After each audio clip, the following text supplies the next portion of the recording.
A bridge which links Russia to Crimea has been hit by a huge explosion which will cause significant difficulties for Vladimir Putin.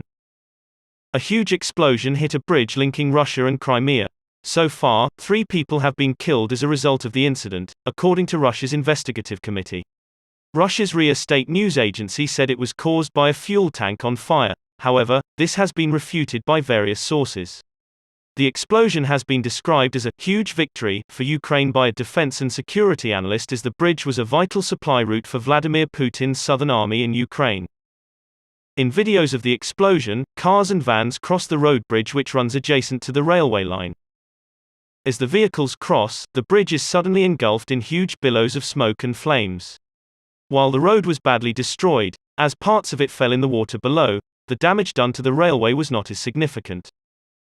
Russia claims a fuel tank caught on fire and caused the explosion, but defense and security analyst Michael Clark has said this is ridiculous, because a vehicle could not have done that much damage, especially as bridges are designed to withstand that sort of incident.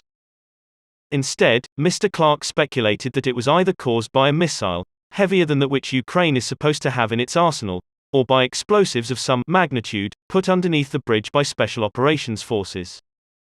He added if this was the case, it is a huge victory for Ukraine, as it is in the middle of an area that the Russians are guarding very carefully.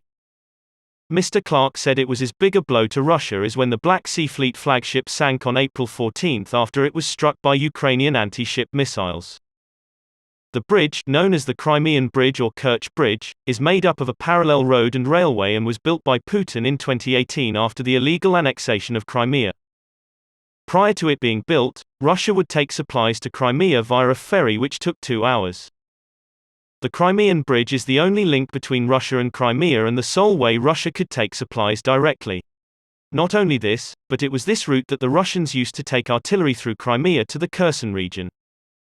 Now, Russia has to travel by sea to Mariupol and Berdyansk before traveling by train to reach Kherson. However, taking this route will mean coming within close proximity, approximately 20 miles, of Ukrainian artillery. The Kerch Bridge being out of use will therefore affect Russian supply lines in quite a big way, Mr. Clark explained. According to Russian railways, traffic on the bridge has been suspended and trains are not departing temporarily, with ticket sales also suspended. Euromaidan Press also reported that according to Yandex Maps, the bridge will be blocked until October 31.